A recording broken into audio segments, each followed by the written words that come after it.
Line up the back of your car with the cone at the parking entrance. Look in your mirrors and check blind spots for people and cars.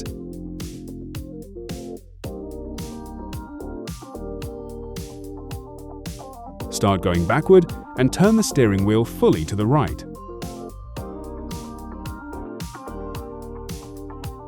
Keep reversing until you see the corner cone in your side mirror.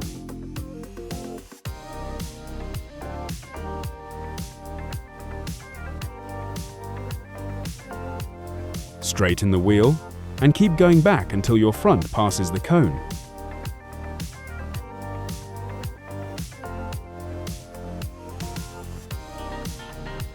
Turn the wheel fully to the left and keep reversing into the parking space.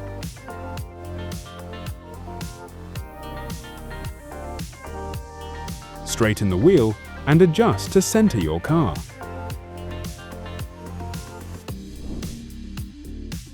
Use the same steering steps to park in this space.